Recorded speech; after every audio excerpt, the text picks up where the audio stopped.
You're listening to the Hacker for Hire murder investigation, sponsored by NationalCybersecurityUniversity.com. Get your certification in IT or cybersecurity for under $800, or become a certified white hat hacker for only $500 by using the coupon code McCabe. Now back to the Hacker for Hire murder investigation of Henry McCabe. Hello everyone, this is your host Gregory Evans. You're listening to another episode of the Hacker for Hire murders, and we are on episode number 4, titled The Last Man to See Him Alive. Tonight you're going to hear recordings with myself, Tim Borbor, which is Henry's brother, David Singleton, who's the community policing agent and investigator on this case when it first broke. He was also, if you listen to episode number 1, he was the gentleman who made that recording when Kareem was with Henry's family, saying that she knows there's some other people that can be involved in this case, but she doesn't want to reveal anything. He's that gentleman who made that important recording.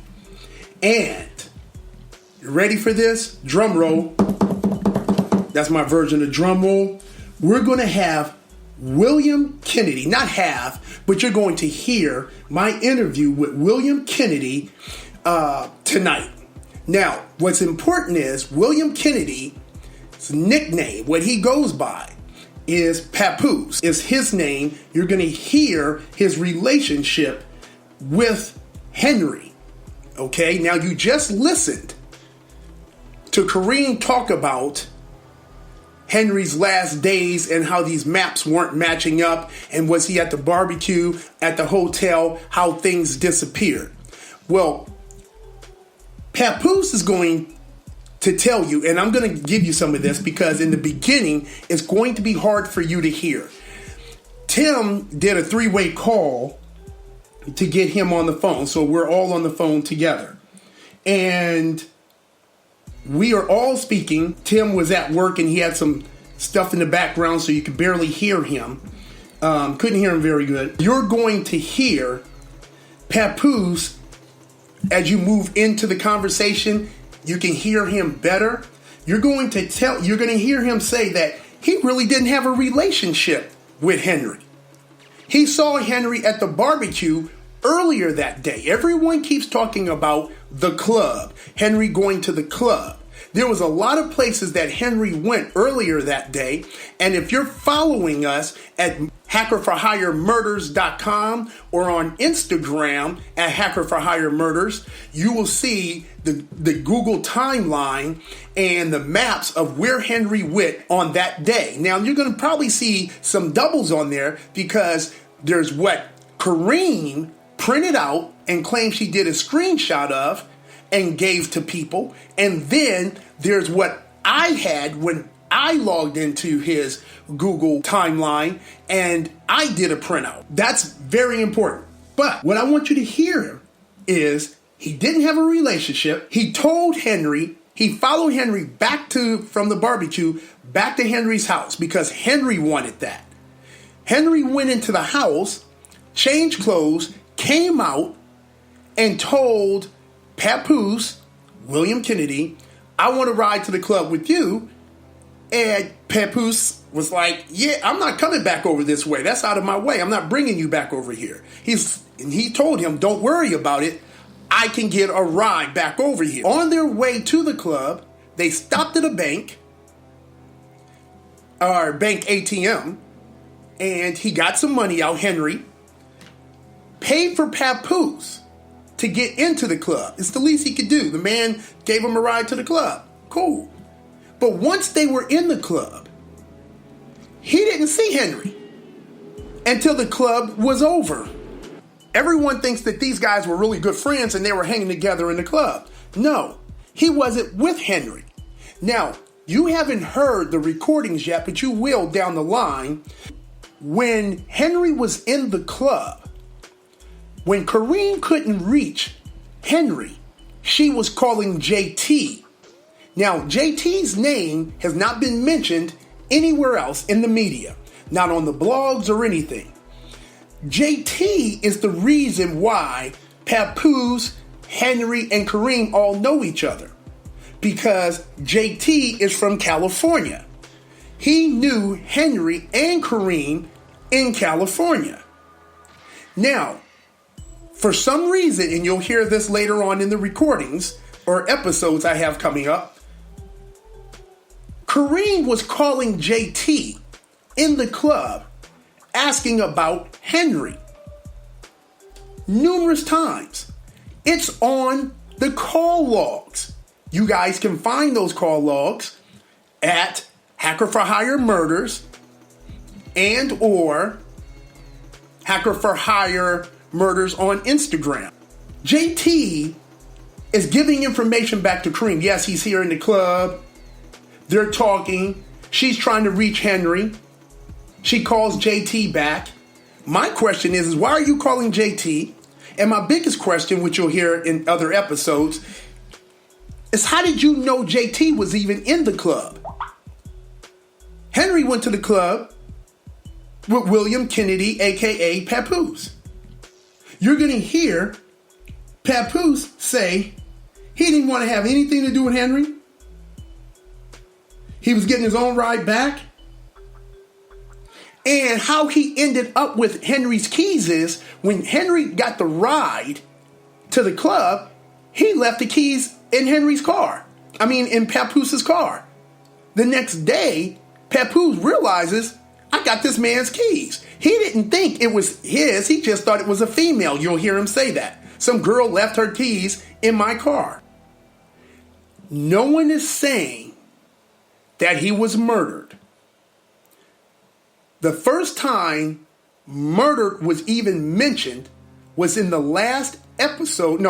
Episode 2, where Kareem said, I did not murder my husband, which I found that odd. No one is saying that Kareem had anything to do with him missing. We're not saying that. It does look awfully strange. So, let's move on. I'll let you hear it for yourself. So you're about to hear Tim, David, Papos, William Kennedy, and myself.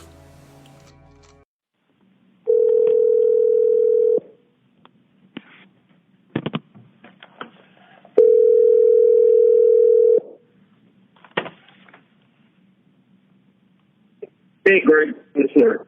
Hey, sorry it took so long. Okay.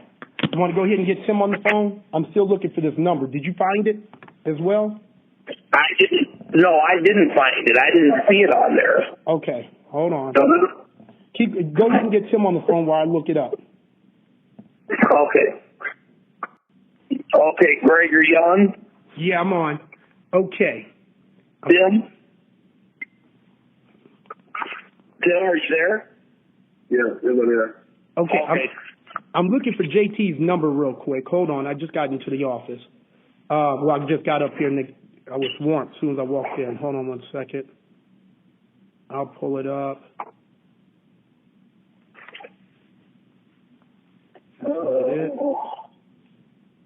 And I'm going to tell you the conversation.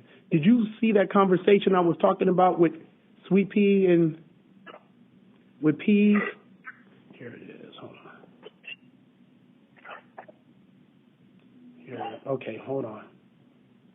Here it is. Hold on. That was Peas right there. Here it is. I'm going to read the message to you. It was on the 9th.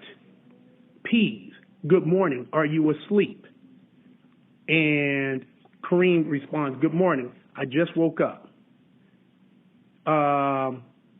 Hey, I'm awake. I spoke with Timothy. Peas. Oh, this is going backwards. I'm sorry. Peas says, what did he say? Peas then gives a phone number. Whose number is that? She says Papos. So Peas gave Kareem the phone number. And then P says, I spoke with him yesterday. And he, Papos, told me, P's, he dropped my brother to the gas station.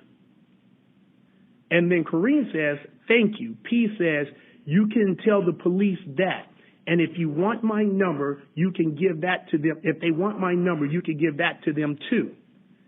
Kareem says, okay, I'm calling them now. Pease responds, that's it. Sends a picture or something, but I didn't get the picture. So, Pease did give Kareem Papos' number.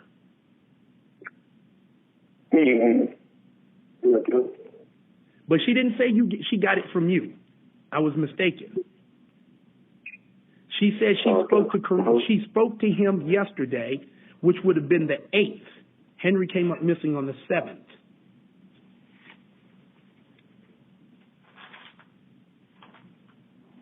Okay.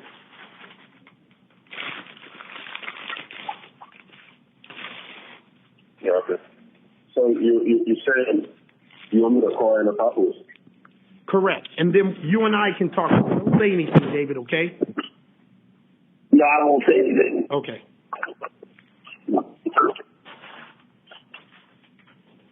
Okay. I'm going to make okay.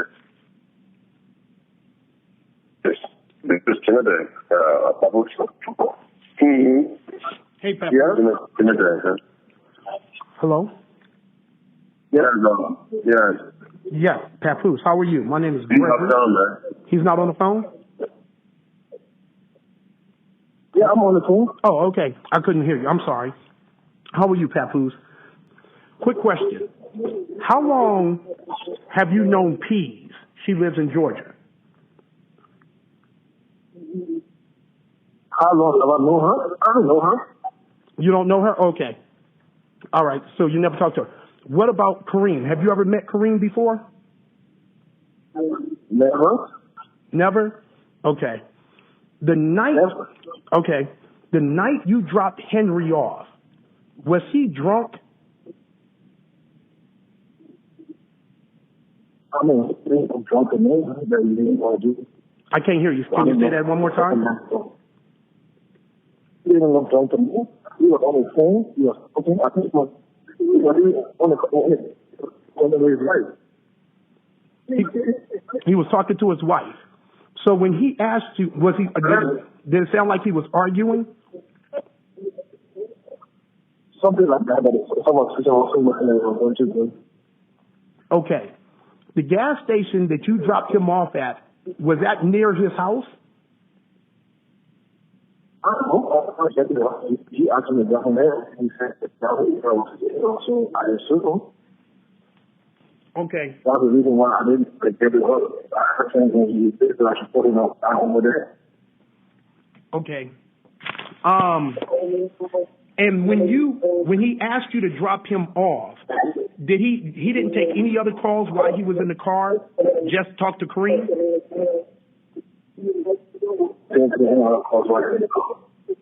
I can't hear you. Timothy, is that your phone in the background or noise in your background? That might work. That's the reason why you're talking. Oh, I said I didn't take any other calls. Okay. And I really need to get back to work. It wouldn't be good. Okay. So when you had dropped Henry off, he had only talked to Kareem. It was a gas station that I believe was not too far from his house. And yes, I assume it was Kareem, whoever it is. I assume it was her. Okay. When he was in the club, was he buying a lot of drinks? I don't think he was in the club either. We entered the club together, and he saw some friends he was thinking with him, and I was sitting with other friends. We never stopped together in the club. Okay. So I think if you want to get into this, you should talk. I don't know who you're hanging with. He and myself never yet stopped together in the club. Okay. I'm trying to make sure I'm not missing anything because it's a little hard to hear you, but I understand you're at work, and I apologize and appreciate you taking this call, though. My question is, when you guys met up at the barbecue, you followed him back to his house. Am I correct? Correct. He asked me to. I didn't follow him. As a matter of fact, I wasn't the only one to go there. Just that the other guys and how the girls were there, and the girls they needed to go change to go to the club, so they followed the girls. So for me, I was alone, and I needed to hang somewhere till the time to get to the club. That's how I thought. I didn't ask him to go to the club. I didn't want to go to his house. He insisted. He begged me. He literally begged me to follow him. Okay. Now, when you went to his house, when you were at the barbecue, where did Henry park his car? I don't remember. Because I was at the barbecue. I was out for But he didn't park his car at the motel, did he? I don't know. I got no idea if he parked his car at a motel. Honestly, I don't know. I think give you that information. I don't know. Okay, the only reason I'm saying is because I know you said you had followed him back to his house. So yeah, I did. So when you were at the barbecue, he says, "Okay, follow me back to my house." Was he near his car, or did he have to go get his car and he drove back over to the barbecue, or was his car in front of the barbecue? Do you remember? Of course, we were sitting in a cycle. What I do remember is we were sitting in a cycle talking. He came over. Well, basically trying to find somewhere to hang until it's time to go to the club. And he suggested that church is club and the house of the club. We could go sit there. But those other guys didn't go because, like I said, they needed to pick the girls from the change. The girls didn't want to go change. So since I was alone, and knowing as I go back home, my girl wasn't allowed to come back, I just needed someone to hang. My parents said to do. So I didn't remember when you parked the car. But I do remember when I went to my car, he came and he pulled over next to my car. He said I should follow him. Okay. All right. That's what I do remember. So when he parked his car, I don't know. Okay, so the only reason you went over there. Now, when you guys left his house to go to the club, did you guys stop anywhere? He stopped at an ATM machine to pick up money to go to the club.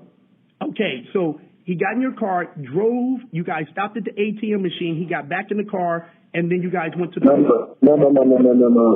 That's not what happened. He went to his house from the barbecue. Coming out of the house, he came to me. He said this to me, and I want to make a little record this way. It's not wrong. When I got in my car, he came to my car and he said, "Let me ride with you to get to the club. I do have 20 friends at the club. I will get a ride to come back." That was the condition on which I allowed him to ride my car to go to the club. And this is what freaked me out about the whole situation. I didn't bother Henry to go anywhere. Everywhere that I go, that I was Henry myself, when Henry was the one suggesting me to go there. This is what freaked me out. And we don't think you had anything to do with any of this. This is not why we're asking. We're just trying to confirm somebody else's story that told us something. So when we came from his house, he asked me, he said, walk to the car door, and he stopped. And he came and said, "Let me get around with you. I got to put my friend in the club. I will find a ride to get back." I said, "Okay, that's fine." I walked down to the club. He said, "We went to some ATM somewhere because my first time going, I don't really know. He directed me to some ATM. He got down, he went to the ATM machine, he came back in the car, and we drove straight to the club. We got to the club, Joe, I ready to pay the end of the club. He said, "No, I paid for you." And he paid for me at the end of the club. And when we got in the club, went to the bar, he saw some of his friends, and he started hanging with them, and then I went to the other end, and I saw some of my friends, and he was hanging out with his friends, on the side of his friends the whole night. I hang on the side of my friends the whole night. And leaving the club alone, things I come to go, I mean, Henry standing in the parking lot not too far from my car. When I got in my car, he came and opened the passenger door and sat there, invited to try to get out, and how I got caught up in all the crazy things. Which I don't like. Like, seriously, it had a serious impact on my life. I've never been to the kind of situation before. Never. That I will have to come and go to it now. So you had never been to that club before, is what you said? I'm sorry, I didn't hear you correctly. I didn't say I've never been to the club before. I told you I've never been to a situation like this in my life before. Oh, I believe you. Because everything that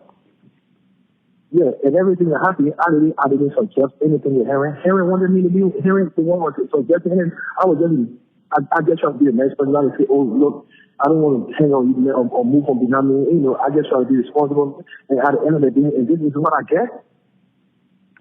Well, what about JT? Did you know JT? Yeah, I do know JT. And I got to know JT to the guy that had a barbecue. They all used to live in California from what I learned. But then I wasn't in America when the people were friends. Right. Now, did you see JT at the club? Yeah, JT was at the club. Okay. All right. But when you guys left out, I want to make sure. When you left out of the club, you didn't think that Henry was drunk? I didn't think so. Okay. I didn't think that he was strong to not know what he was doing. I didn't think so. Okay.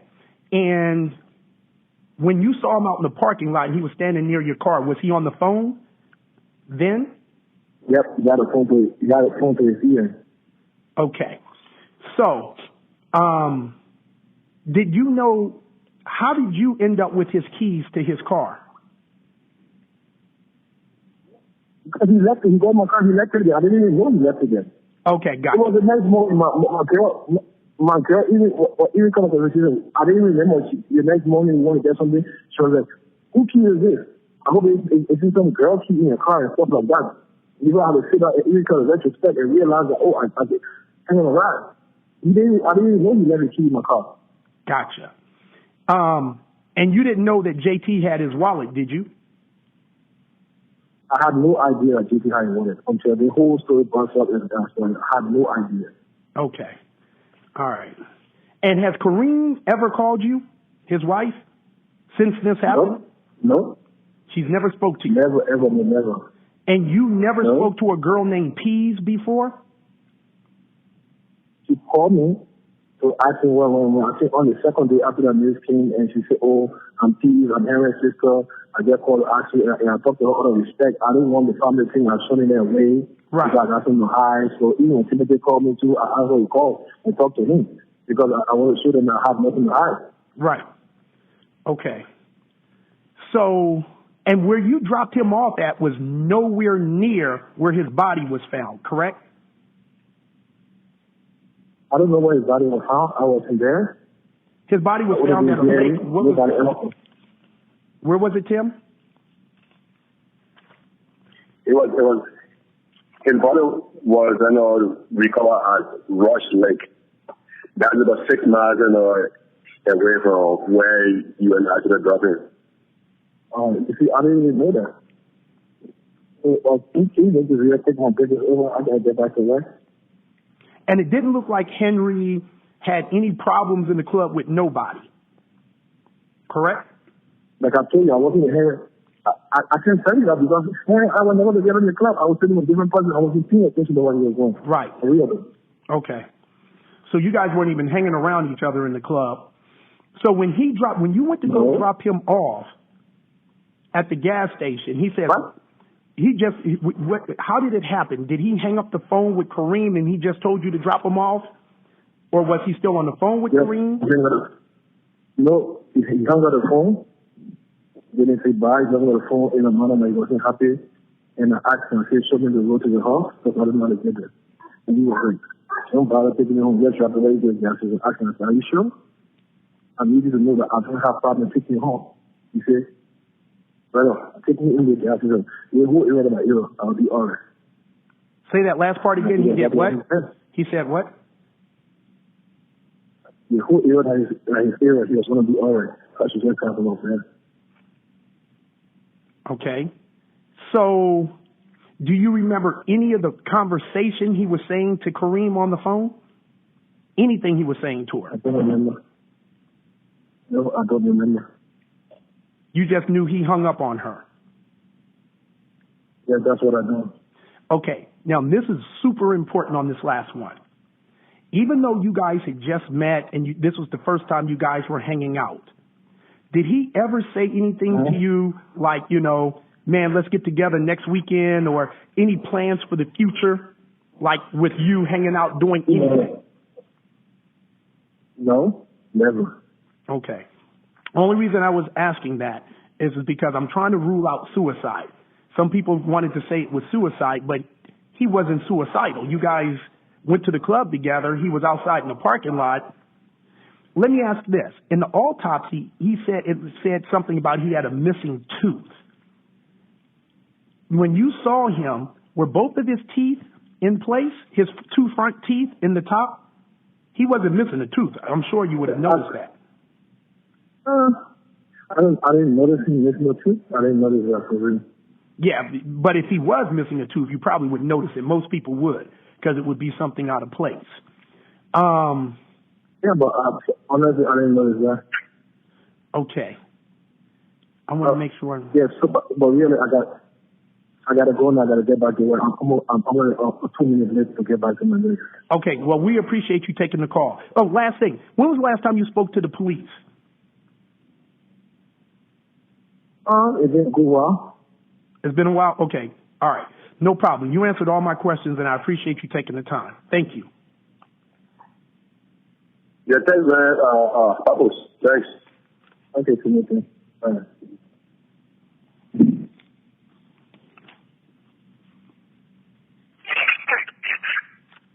Hello?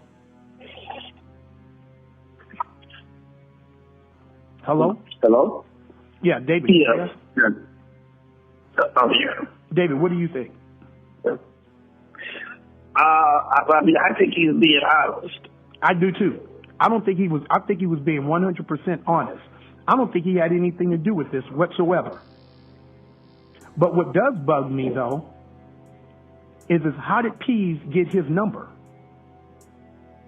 And that makes no sense. Well, there's a lot of people that know him, you know what I mean? And so it's possible that she could have called somebody, you know, been calling around to people and got his number because, I mean, he's well known, you know, in the Liberian community. You know what I mean? He used to play professional basketball back in his country. And so there's a lot of people here that know him. So, I mean, she could have got his number from anybody. I mean, yeah, this is true. This is true. Okay. So all we know. But I thought he was being 100% honest with you in terms of answering your question. I did. You know, at this point, it doesn't appear to me that he knows anything that was going on. You know, I mean, I think he was. You know, I think he was just. Like you said, he dropped him off. He did what Henry asked him to do, and that was the end of it. So.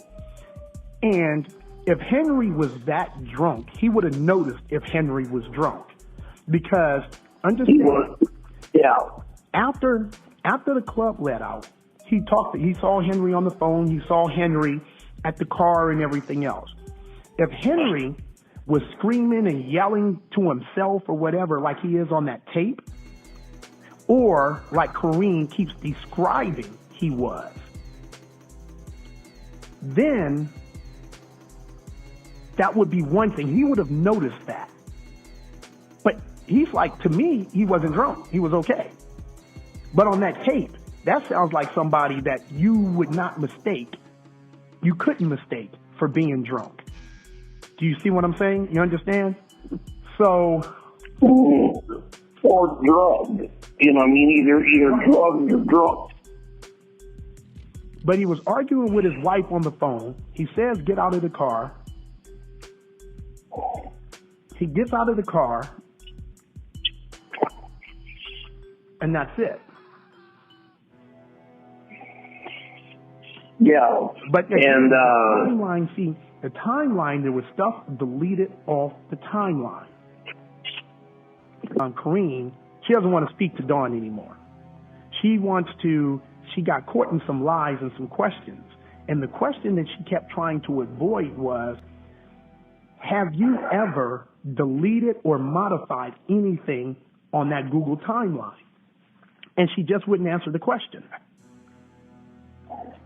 She just wouldn't answer the question. And when it came to getting to Henry's emails, she keeps claiming that she was in, which I think is bullshit. The reason why she keeps claiming the first time she ever even heard of Google Timeline is in October after she went back to California to pick up the kids and then bring them back. But see, Karima is one of those people that she's very detailed and she does all her research. You can tell by the conversations that Dawn and her had, and I have the recordings of them. Just going back, she's very, very detailed. So for her to say, I knew nothing about Google Timeline, and the only way I figured it out was when I went back to California, I Googled how to track an Android phone without having the phone. Well, I'm sure when you first was Googling spyware, that may have come up. I'm sure after he wiped your phone, you started trying to research different ways of tracking him. She was probably already tracking him through his Google timeline and didn't tell him. The reason why is because on that timeline, see, Google Timeline doesn't give you his text messages, but the spyware gives you all his text messages. So she was tracking him two different ways. And that Google Timeline is one of the ways. She gave everybody that map after she went back to California, after he had been missing all that time. And she claims that she gave you guys several, several gas station locations. What do you call them? No. But she only gave one gas station to you guys. Yes. Yes. But that's not what she said. Because with these recordings that we have, an attorney, district attorney, police officer, all of these guys can make a case off of this. And to let you know, she has money. I don't know how big these... See, one thing that we're missing here is this. We don't know if she had a policy on Henry. See, we know about Henry life insurance policies, but we don't know if she took out a policy on Henry. She could have filled out the form and everything, knows Henry's signature, could have signed it, all of that kind of stuff. She could have had her own policy out on Henry. But what I do know, it wasn't small money. The reason why is she opened up a stockbroker account with this company out of Colorado. Now, why would you be opening up a stockbroker account all of a sudden? That's how much money. Now, she'd already said she bought a $25,000 car or something like that. A $20-something thousand car. I got to go back and listen to it. But she bought this car, and she had enough money to move. She had enough money to give us. She had enough money for that. She paid $18,000 for the funeral. Now, if I had known it was going to be this way, we would hit her for more. But the reason why is she made it seem so simple until after she paid us. After we made plans and reservations to come out there. One day we just had a conversation with her, and then all of a sudden, her whole entire story changed. It was like, what? We didn't even know about the Google timeline when she paid us the $7,000. And this was only 2 weeks ago. We're finding all this new information out. So now, I don't think Papos had anything to do with this. He's off the list to me. Now I understand why the police didn't pursue this more. He had no motive. He didn't know Kareem.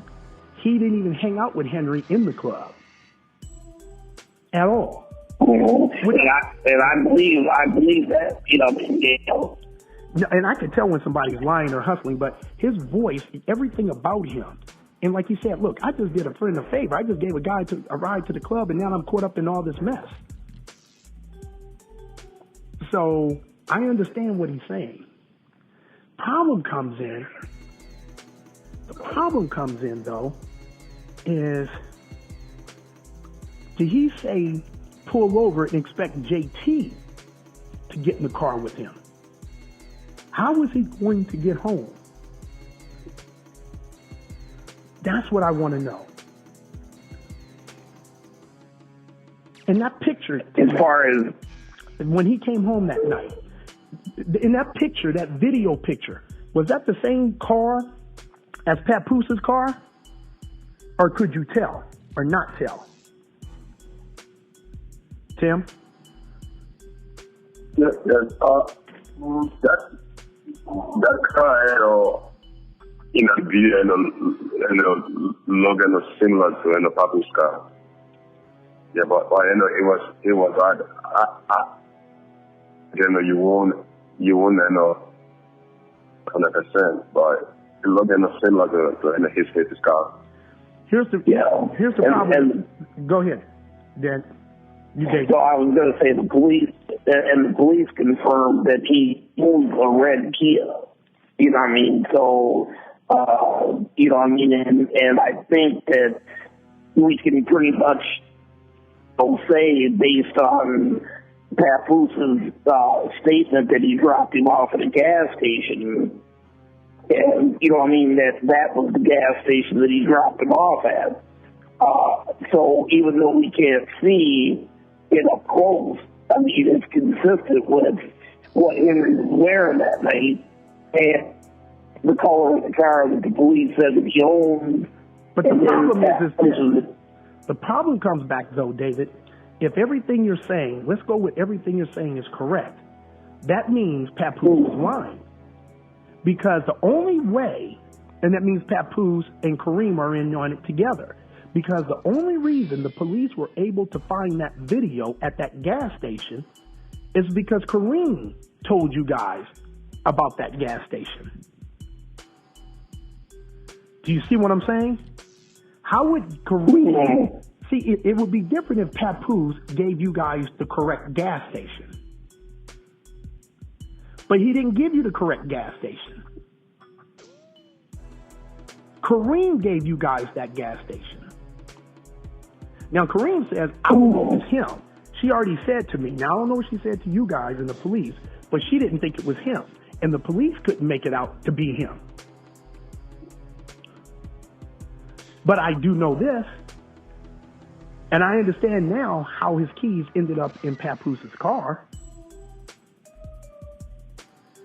But what I don't understand, and this is always going to bug me though, is that Kareem asked Tim, and who was the other person, Tim, to take out your battery out of your phone? No. Huh? You say it out, hello? No. Tim, you said Kareem asked you guys to meet her in a parking lot? Yeah. And she told you to take out the battery out of the phone? Yes. She did. Because I talked to her about that. And what did she say? She said that the FBI, she said she told you that because she thought maybe the FBI was trying to find Henry too, because Henry had probably, which the story she's claiming. Oh, you already did it? It wouldn't work. What do you mean it wouldn't work? What address did you use? Yes, it does. No, bring it up. Oh, I'm sorry. Yeah. I'll do it right now. But we can't agree. Okay, sorry about that. She said somebody walked in the office. So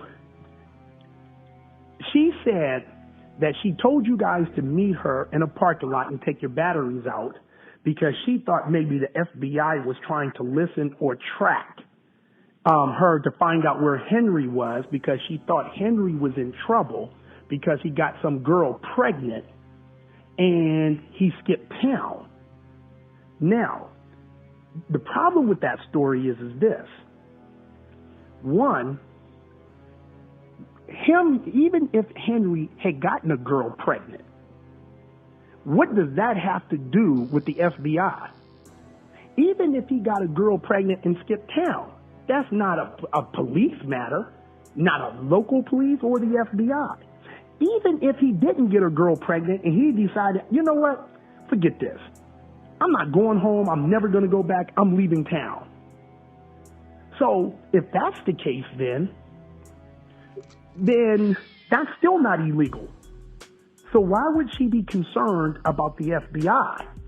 The other problem I have with her story, too, is when she had you guys pull the battery out and she made that audio tape where she said she had evidence that he was still alive and this, and that.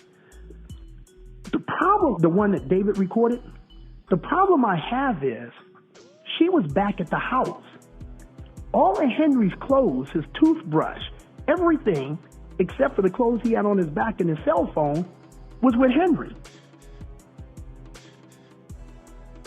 So why would she be concerned about the FBI?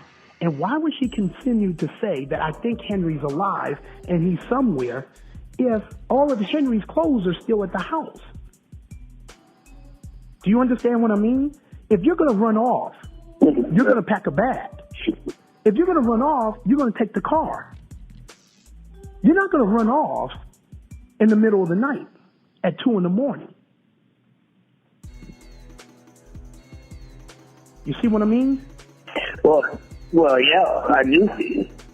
You're not going to do any of that. So why keep claiming that, oh, I just think he ran off with some other girl and this and that, when no signs in the house? If I go home right now to my house and my wife is not at home, I'm going to assume she's at work. I'm not going to think that she ran off with somebody. Why? Because her curling iron is still there. Her toothbrush is still there. Her pajamas is still there. All her clothes are still there. Her suitcases are still there. Why would I assume that, she had ran off with someone? And that's what Kareem is trying to say. If all his stuff is at the house, why would you assume that she ran off with someone? And, go ahead.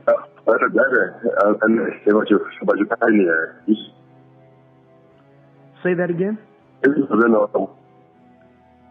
was one of the difficulties I had communicating with the police, because it's like she and I, we had separate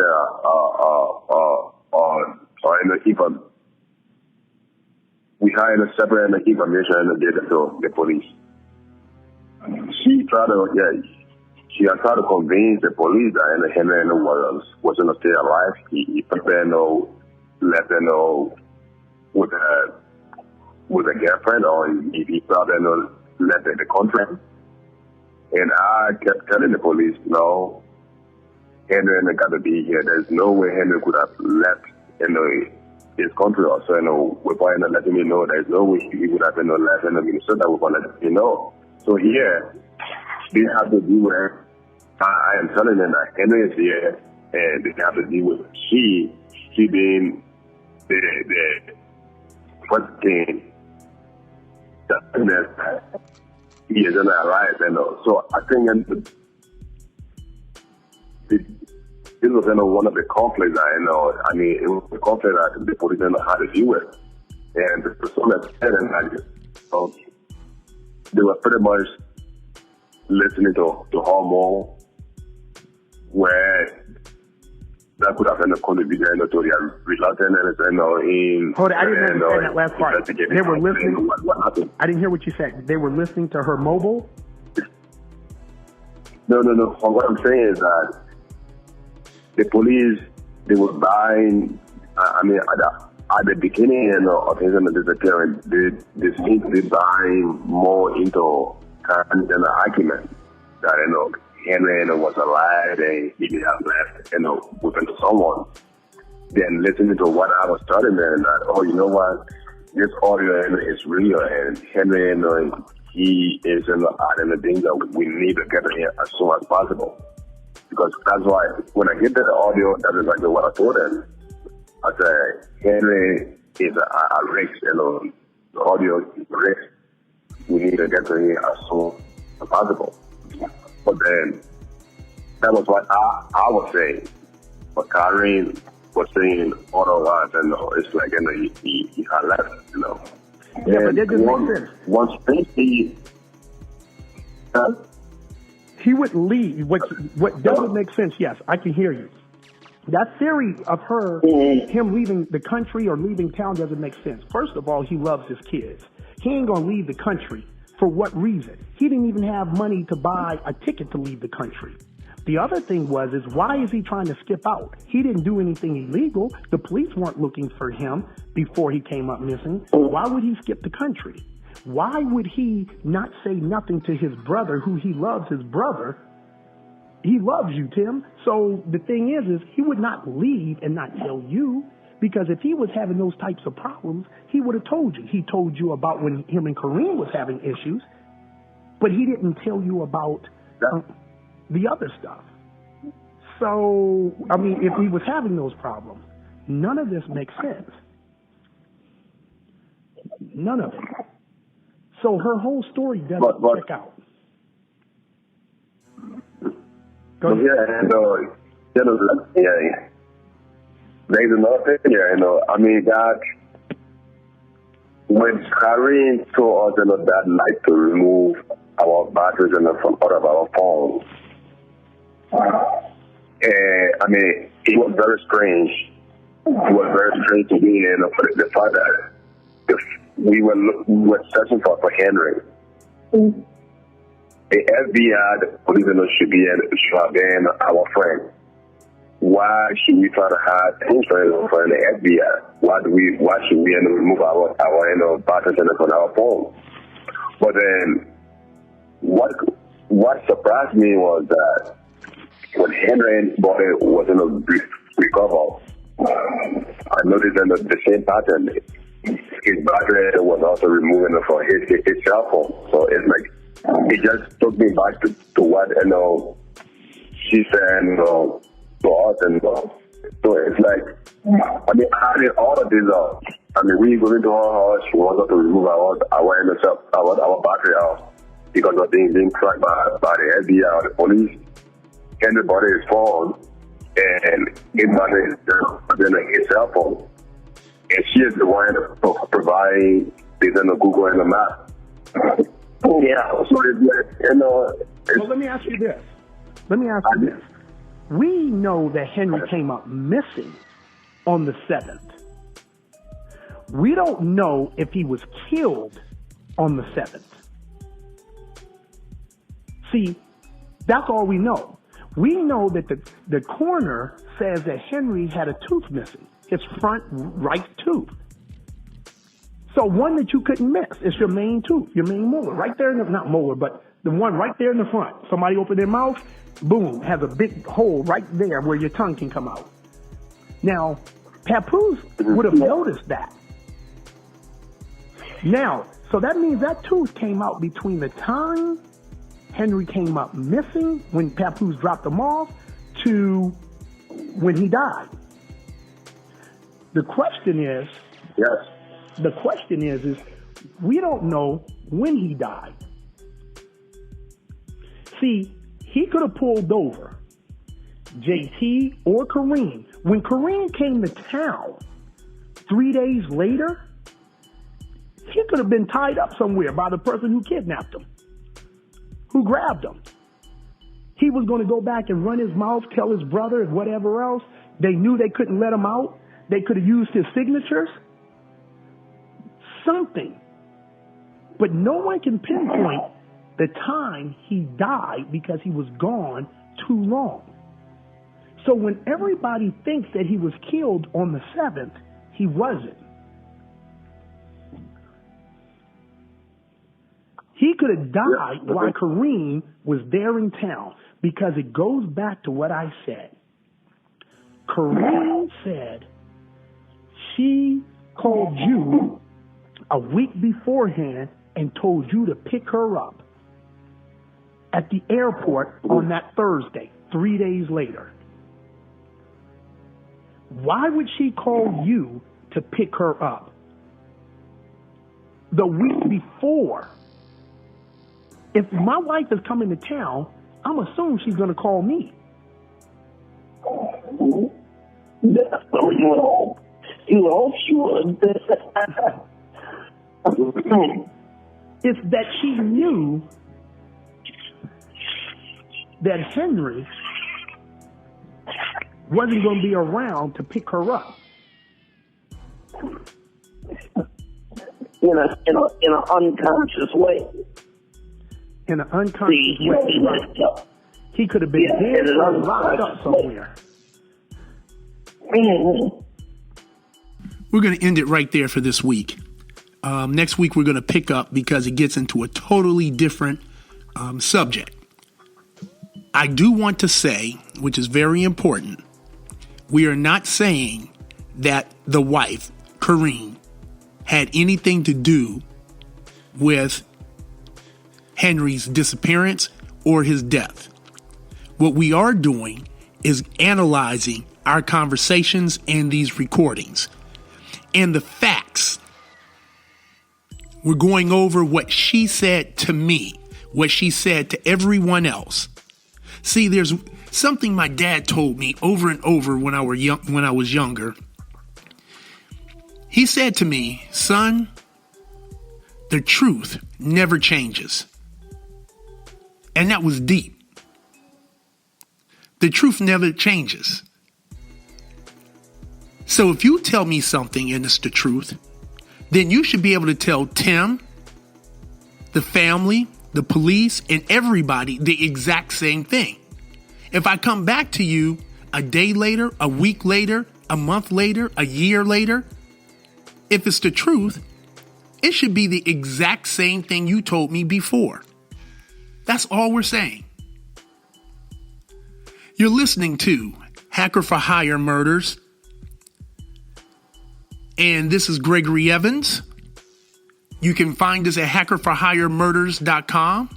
Email me if you have any questions at hackerforhiremurders@gmail.com. You can also go to Instagram, Hacker for Hire Murders, on Instagram, as well as hackerforhiremurders.com. You can find all the pictures, timelines, Google Maps, all the documentation as well. You can listen to us on Alexa now. You can say, Alexa, I think it's Alexa, play Hacker for Hire Murders. It's a podcast. We're also in iTunes, Spotify, Google Play. If you have one of our national cybersecurity apps, like National Cybersecurity News, you can get it there as well. I hope you enjoyed tonight's episode and look forward to hearing from you, and tune in next week.